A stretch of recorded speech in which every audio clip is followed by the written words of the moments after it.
Assalamualaikum warahmatullahi wabarakatuh. Salam sejahtera untuk kita semua, guru-guru hebat seluruh Indonesia. Kembali lagi di channel Hairudin HF.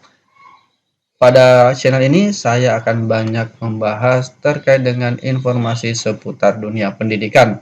Nah, untuk video ini kita akan melanjutkan video sebelumnya terkait dengan implementasi kurikulum Merdeka. Di video ini kita akan membahas struktur kurikulum Merdeka. Jadi apa sih itu yang disebut dengan struktur? Nah, struktur itu adalah jabaran mata pelajaran beserta alokasi jam pembelajaran yang memang ada perbedaannya dengan kurikulum 2013 Bapak Ibu. Nah, untuk melihat sendiri Bapak Ibu bisa sebenarnya mendownloadnya di untuk strukturnya ini Bapak Ibu bisa mendownload Keputusan Menteri Pendidikan Kebudayaan Riset dan Teknologi Republik Indonesia nomor 56-M-2022. Bapak Ibu bisa download linknya juga sudah saya siapkan di kolom deskripsi untuk mempelajarinya lebih mendalam lagi terkait dengan struktur ini.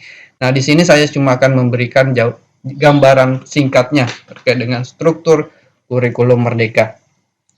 Yang pertama Bapak Ibu, untuk strukturnya pada pendidikan dasar dan menengah itu struktur kurikulum pada pendidikan dasar dan pendidikan menengah dibagi menjadi dua kegiatan utama Bapak Ibu. Yang pertama pembelajaran intrakurikuler dan yang kedua ada proyek penguatan profil pelajar Pancasila. Nah, di sini saya akan membahas khusus untuk nantinya untuk SD ya Bapak Ibu. Untuk pengembangannya di tingkat lain Bapak Ibu bisa cek sendiri di lampiran strukturnya di kolom deskripsi, bisa di-download. Selanjutnya Bapak Ibu, pada satuan pendidikan itu dapat menambahkan muatan lokal yang ditetapkan oleh pemerintah daerah sesuai dengan karakteristik daerah. Jadi di muatan lokal ini Bapak Ibu nantinya sudah masuk di dalam Dapodik, sudah diakui di Dapodik untuk guru muatan lokal. Bagaimana caranya memasukkan muatan lokal? Itu ada tiga pilihan Bapak Ibu. Yang pertama, bisa diintegrasikan ke dalam mata pelajaran lain. Jadi misalnya bahasa daerah itu bisa diintegrasikan dalam mata pelajaran lain. Kemudian pilihan kedua bisa juga diintegrasikan ke dalam proyek penguatan profil pelajar Pancasila. Nah, ini Bapak Ibu pilihan kedua, dan pilihan ketiga adalah mengembangkan mata pelajaran yang berdiri sendiri. Nah, saya rasa yang pilihan ketiga ini yang lebih tepat ya Bapak Ibu. Tapi tentunya itu kembali ke pilihan satuan pendidikan masing-masing, karena ini konsepnya merdeka, kurikulum merdeka. Jadi Bapak Ibu bebas memilih dari tiga konsep ini. Apakah mau diintegrasikan, muatan lokalnya mau diintegrasikan ke dalam mata pelajaran lain, atau diintegrasikan ke dalam tugas proyek penguatan profil pelajar Pancasila, atau mau berdiri sendiri. Yang selama ini dilakukan di K13 kan itu berdiri sendiri ya Bapak Ibu. Apakah itu bahasa Inggris atau bahasa daerah lokal. Selanjutnya Bapak Ibu, untuk struktur kurikulum di SD dan MI itu dibagi menjadi tiga fase. Itu ada fase A untuk kelas 1 dan kelas 2. Kemudian ada fase B untuk kelas 2 dan kelas 4 Bapak Ibu. Selanjutnya untuk fase C sendiri itu ada di kelas 4 dan kelas 6. Di kelas 5 dan kelas 6. Jadi ada tiga fase ya untuk jenjang SD dan MI. Fase A, fase B, dan fase C. Dulu kalau di kurikulum 2013 itu kan kita kenal kelas rendah dan kelas tinggi. Nah, di sini ada fase A, fase B, fase C. Dan setiap fase itu nanti memiliki satu capaian pembelajaran dalam setiap mata pelajaran. Jadi nanti bisa kita bahas secara mendalam di bagian pembahasan capaian pembelajaran untuk fasenya. Selanjutnya, satuan pendidikan SD atau MI itu dapat mengorganisasikan muatan pembelajaran menggunakan pendekatan mata pelajaran atau tematik. Nah, ini Bapak Ibu ya, ini bisa kita lakukan secara tematik, diajarkan menggunakan pembelajaran tematik, atau bisa juga dipisah berdasarkan pendekatan mata pelajaran. Ini bebas juga sebenarnya Bapak Ibu. Untuk kemarin yang ada pilihan kan, saya sudah jelaskan di video sebelumnya bahwa ada pilihan mandiri belajar, mandiri berubah, dan mandiri berbagi. Nah, kalau mandiri belajar Bapak Ibu masih bisa coba-coba menggunakan struktur yang ada di K13. menggunakan tematik. Tapi kalau misalnya yang sudah mandiri berubah, itu sudah bisa mencoba menggunakan pendekatan mata pelajaran sesuai dengan strukturnya. Nanti kita bisa lihat bagaimana struktur dari setiap mata pelajaran. Kemudian porsi beban belajar di SD terbagi menjadi dua, Bapak Ibu. Seperti yang tadi sebelumnya, itu ada pembelajaran intrakurikuler dan penguatan profil pelajar Pancasila yang dialokasikan sekitar 20% beban belajar per tahun. Nah, ini 20% dalam 1 tahun ya Bapak Ibu. Nanti bisa kita lihat juga seperti apa. Saya akan buatkan video khusus untuk bagaimana sih membuat profil yang terkait dengan profil pelajar Pancasila. Nah, untuk profil pelajar Pancasila sendiri, Bapak Ibu, itu ada 6. Yang pertama berbineka global, bergotong royong, kreatif, bernalar kritis, kemudian mandiri dan beriman. Ini yang pertama tadi ya, beriman bertakwa kepada Tuhan Yang Maha Esa. Nah, dari 6 ini diturunkan menjadi beberapa tema, Bapak Ibu.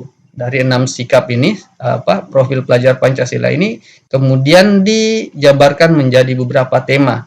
Nah, untuk tema 1 sampai 7 itu Bapak Ibu merupakan tema pilihan. Sedangkan untuk tema 8 dan tema 9 itu merupakan tema wajib di SMK. Jadi untuk jenjang SMK wajib memilih ke tema 8 dan tema 9. Nah, untuk kita jenjang SD maupun SMP dan SMA nanti itu bisa memilih dalam 1 tahun mau ambil tema apa. Bisa ambil 1 tema saja atau bisa juga ambil 2 tema. 1 tema misalnya dalam 1 semester berikutnya 1 tema lagi. Bisa juga 1 tema dalam 1 tahun. Itu nanti terserah Bapak Ibu bagaimana menyusun proyeknya ini. Dan bisa juga dalam 1 fase. Misalnya 1 fase sama-sama mengerjakan proyek. Seperti itu Bapak Ibu. Selanjutnya ini gambarannya ya, gambaran strukturnya. Ada pendidikan agama Islam 108 jam, intrakurikulernya, kemudian profil pelajar Pancasilanya 36 jam. Jadi jumlahnya 144. Ini untuk untuk detailnya Bapak Ibu silahkan download saja. Linknya sudah saya siapkan di kolom deskripsi. Kurang lebih seperti ini. Yang membedakan dengan K13 juga itu di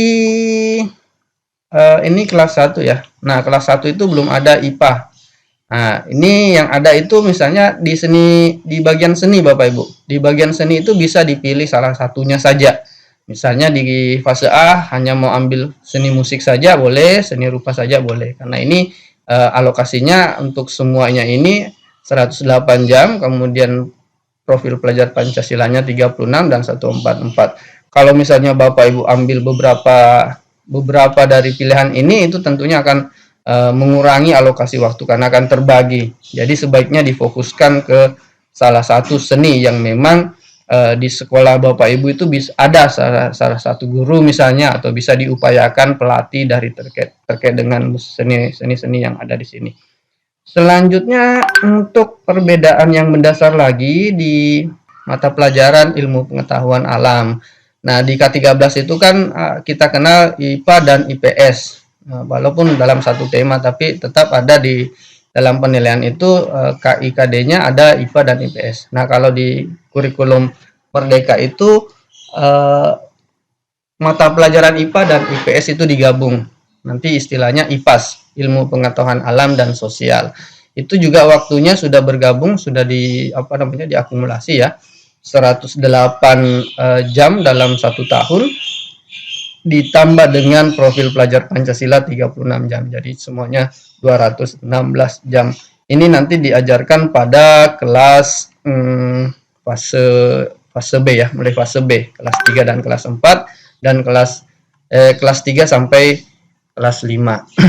Di kelas 6 beda lagi jamnya karena di kelas 6 itu dikurangi Bapak Ibu.